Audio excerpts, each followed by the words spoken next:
WoW is about to get a lot better for players. That's right. How much better? I don't know. It's already orgasmic, I'll be honest. Dragonflight's been pretty good. But let's see how much better it's going to get. Evidently, Bellular thinks it's going to get next level great. Let's see what he has to say. Patch 10.1 is less than a week away, so it's time for a recap, but honestly, it's a bit of a special one, because usually changes like the ones we're going to talk about today are saved for expansions or a very late patch, not the first major patch of an expansion. When you log in patch this first major patch seems very content-packed. Excellent stuff that might even change how you, yes you, actually play the game. So, NordVPN.com/Bellular Gaming is where you will get 2 years for only 2 There you go. You don't have NordVPN, get it now. And 4 months for free. Of course, backed by their 30-day money-back guarantee. Bellular Just Gaming. click that link down below. Now, NordVPN gives you freedom and security. It lets you browse the web. Someone was asking about a VPN in chat like 2 days ago. And also enhances your security. Honestly, Nord's the only one I know. As an example, a lot of content is actually regional, including a bunch of really useful US sites that I even use for work. So Nord saves me there. You've got streaming services, which are a killer use case for a tool like Nord. Sure. Just about every region it was you. There you go, Lovenar. Use code Bellular Gaming. You'll get a discount on it if you have to use a VPN. Nord basically unlocks a lot of value from things that you've already got. What are you playing from a military base or something? Security side, right? Because your data is like encrypted with Nord. It is a lot more secure than not using a VPN. It helps you with things like VPN? Man-in-the-middle attacks, like people making a fake network to pwn you, stuff like that. And they've also got great things like their dark web monitor. It's really nice. You add your email to it, playing and from Oceanic and occasionally NA. Your login credentials appear in a data breach. Tally does that. I wonder if that's how Tally does it. Because then you know to change your passwords. He plays on both. Really, security is only getting more and more important as time goes on, and that is why I use Nord. Of course, the app and browser extension. Maybe go into his stream one day and ask him how he does it. NordVPN.com/Bellular Gaming for an amazing price on 2 years with 4 months for free, backed by their 30-day money-back guarantee. Major changes first, and there can be nothing more major than fundamentally changing how gear upgrade system changes in the game. The new Shadowflame Crest game-wide gear upgrade system will change how you play World of Warcraft. It'll make raiding so much more worth it. It's got the potential to be awesome, and we will do a excruciatingly detailed video in the future, but here's the basics so that you're in the loop. You can upgrade any bit of gear that you get from any content around an entire It's not just Mythic Plus anymore. Using materials that are found in the open world, Mythic Plus, Raid, and PvP. So you can have pretty much a nice gear upgrade loop no matter what you're doing in the game. And if you do more than one thing, all the upgrade materials will be feeding back into each other. That's so right. You'll they all can be combined. You are always progressing while you are playing the game. Yeah. It is capped so that to 15th heroic raid we do will still be worth it. But so lightly the Blizzard suggest it's only going to stop like the insane 24/7 players from getting turbo ahead. And the cap gets even higher every week. It also has cost reductions that are built in. And it is extremely easy to upgrade replacement gear. In case you get something for the same slot with better stats or a better effect. Upgrading gear so has you been don't so have to tied worry to about Mythic that. Plus. It hasn't been fair. Means that you can take gear with you from open world content into normal raid content. Upgrade that then from normal into heroic, and from heroic into Mythic Plus to raiding now? without replacing. It is just upgrades. What I'm saying from is one thing to the next thing. Originally, it's excellent. For a deeper... In the last season, the only way you could upgrade gear is by getting your Mythic Plus rating up. That's no longer the case. Now, if you are raiding, you can get the new currency that you need to upgrade your gear. It'll no longer be tied to your Mythic Plus, Valor points and Mythic Plus rating.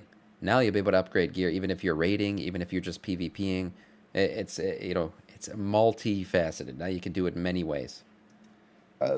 Check out the channel next week.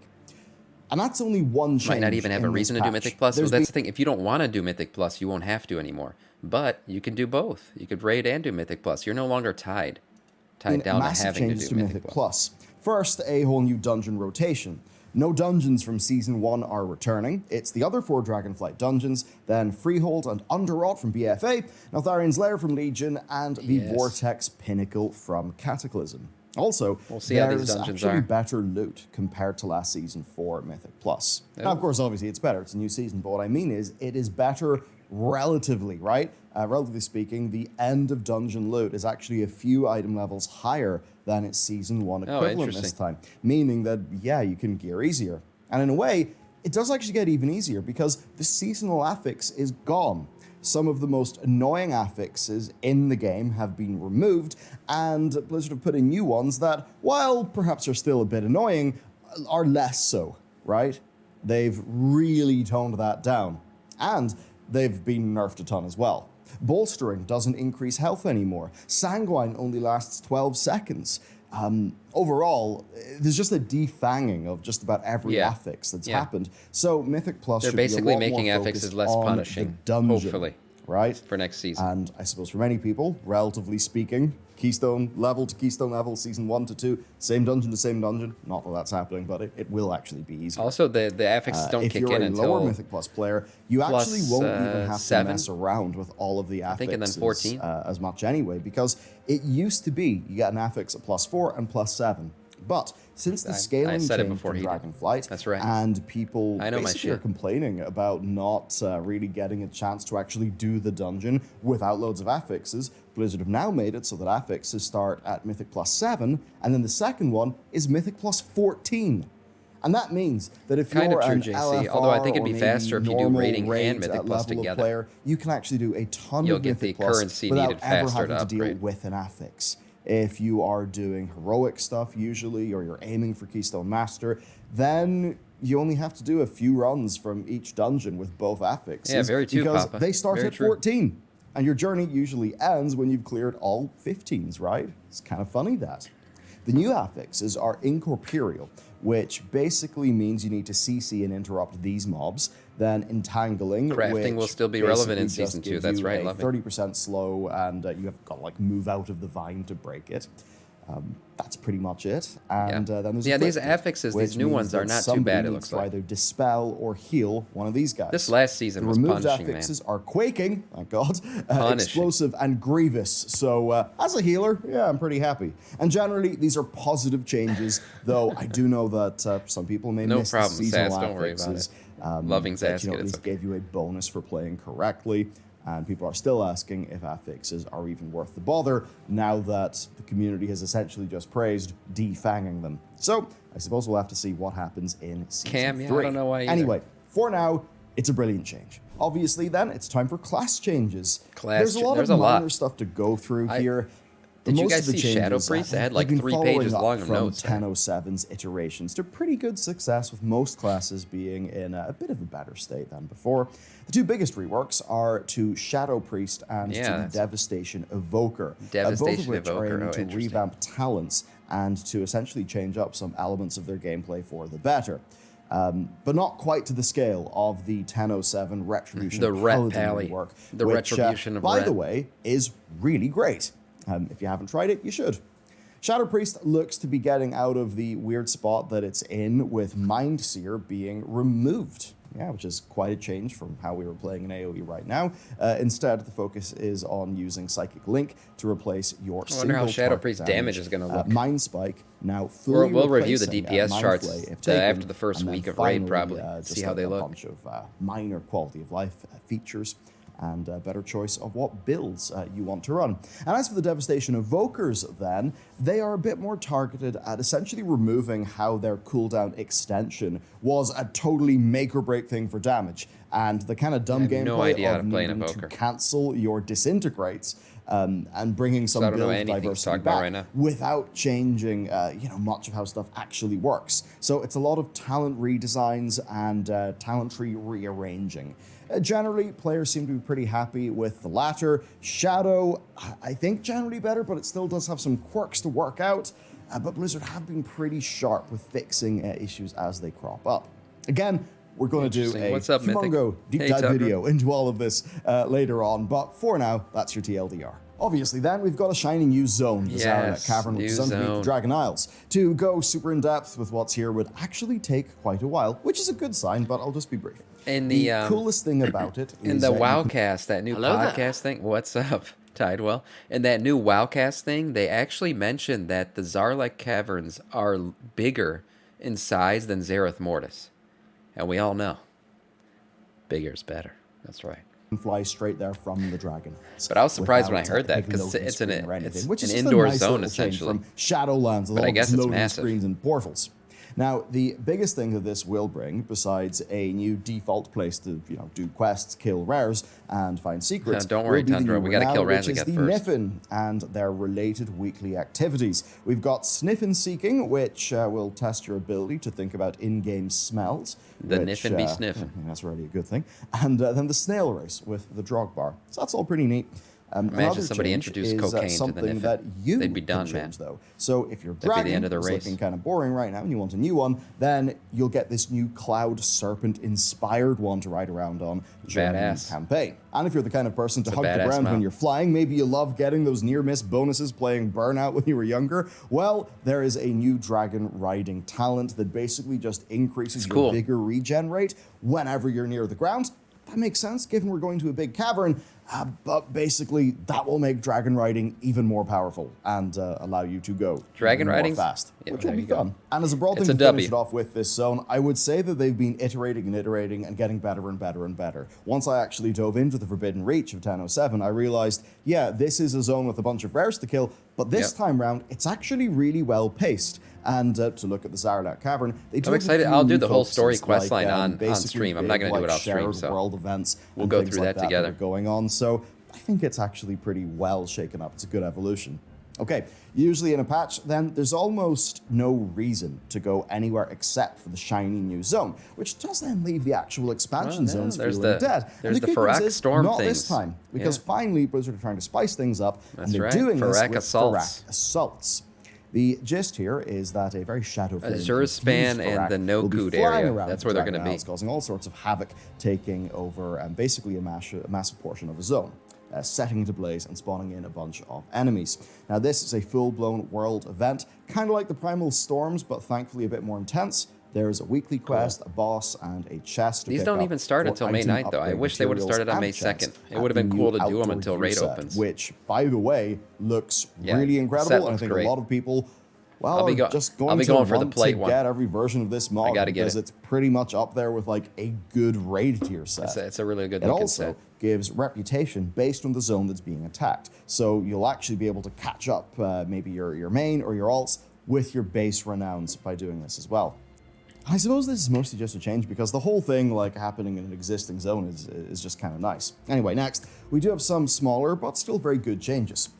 The war in World of Warcraft is a little bit more dead, if you believe what some people are talking about with this feature, but that's because cross-faction guilds are going to be live in this patch. Now, guilds technically are still Alliance or Horde. The difference is they can accept members from either faction, which is a monumental change for the game, because you can still now wondering do if this is going to break the code. Content you want with a few cross-faction has always caused server issues as when whatever it first goes race live. you want. Now, those asterisks do take a little bit of joy out of it because you still can't queue for instances cross-faction lines. So no guild time-walking runs, leveling dungeons, or heroics. Sad. Also, the only ways to invite a member are via being battle.net friends or by being in the same community. And you cannot see opposite faction guilds in the guild finder. Which kind of makes sense technically. Hopefully those limitations are ironed out. But I think for what most people actually would need right now, yeah, this is pretty much the thing. It's the ticket. Next then, I've got a few minor changes to keep on top of. Like this. If you don't have the appearance unlocked for an item, the new beautified loot pane actually upgrades your greed roll into a new thing called a transmog roll. The new transmog roll. Yeah, I forgot about that. Greed. So if you, if your pug friend likes maybe running LFRs be rolling transmog on then shit. This should Me too. I like that feature too. Transmog. It's a good one. Nicked by somebody. I mean, essentially, that's what greed was, right? Most of us rolling greed on items were rolling it for transmog.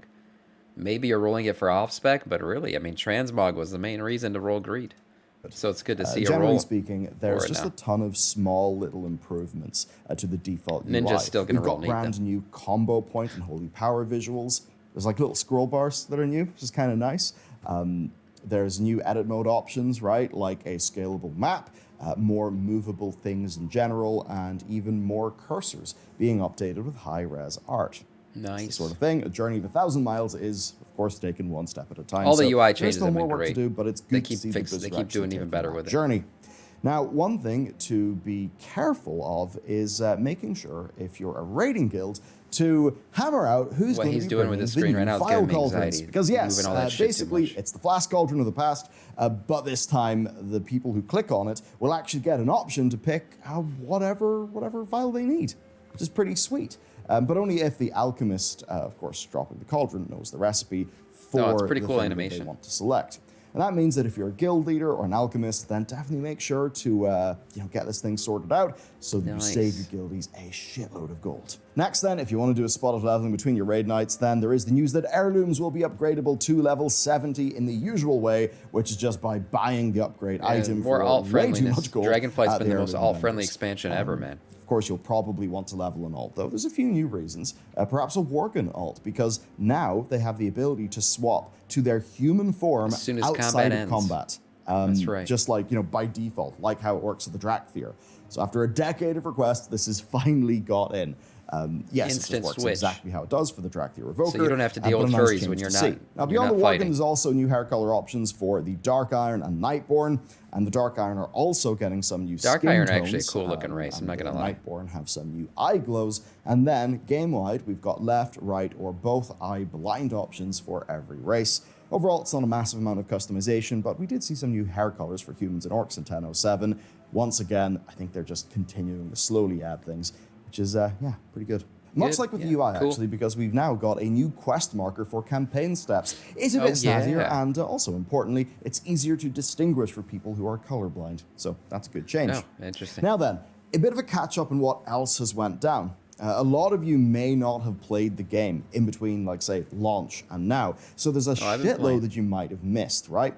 There's a bunch of content you can actually just go back and do. We'll throw some of this up on the screen right now. But if you are purely focused on 10.1, then here are some of the most important 10.0.5 and 10.0.7 changes that you should be on top of and you really should know about. So catch-up number one, mechanics are going to be obviously, the really trading post easy. in Stormwind and Orgrimmar. It's a rotating monthly easy. cosmetic store, which gives you basically a currency for completing some monthly challenges. Just keep an eye on that for some of the cooler stuff that's been added to the game. You get a bunch of loot. Now, if you never bothered with Pathfinder in Battle for Azeroth, you can actually win the long game because you no longer need pathfinding to Thank to God, fly. man. I used You to can hate just getting fly. Pathfinder. Then, when placing I public hated that crafting shit. orders, I you never did actually it. no longer need to supply all Unless I of did the it by materials. accident. And this is pretty good for placing them quickly it's and very easily. alt-friendly, But a though. bit of a PSA, if you can, it is best to make sure that the commission that you're giving makes up for the material cost, or that you supply those materials. Addison, no Otherwise, problem, man. crafters will just go somewhere else. It's and always skip nice over to you. raid you. Then the Old Legion Balance of Power quest line, it's now account-wide. So if you've done it at all, then you should be able to access a whole bunch of new artifact appearances on other characters, which is pretty Nice. sweet. The Mage Tower is also back as of 10.0.5. Oh, I didn't know you Mage can Tower go and was give that a spin gonna for some continue. of those nice class armor sets. You can also transmog white and grey gear now, and they've also added that stuff That's up to your right. collection and everything. So a few nice systemic changes, and then as I mentioned, there is a bunch of content to do as well. That's everything major that's changing, and I suppose the most major thing that's changing is that I'm even able to say this, right? Compared to the past, it's almost difficult to keep up with everything. We are getting so many patches. The game is being developed at a breakneck pace. Yeah. Dude, I the think we're speed here is for good. it. It's great, 10.1's getting a especially shit ton the of new content. upgrade system. I think it has It's been really awesome. the potential to be a literal game changer. It is should an stream Mage almost Tower, Sam. Maybe I will. expansion-defining, Be a complete and utter tier shit show, of but I'll change. try. In the same way that Titan Forging, what was Blood announced DK for Mage Legion, was Tower? a major part of that whole expansion, right? I really think Shit that this show new is tier the upgrade best. system it's larger than that. It's of that scale anyway. Maybe So on that we're getting it, on and a patch like Tuesday this is or Monday. absolutely crazy. Okay, stay tuned to the channel. We'll have plenty more content over the next week. Great if you video. want to see some pretty interesting lore about what happens next, 10-1. check out this video. And with that, I'll see you next time. All I got to say is lube up, boys and girls, because 10-1 is going to fill us up with content. And that's exactly how we want it. We want it. We want it now, and we want it fast.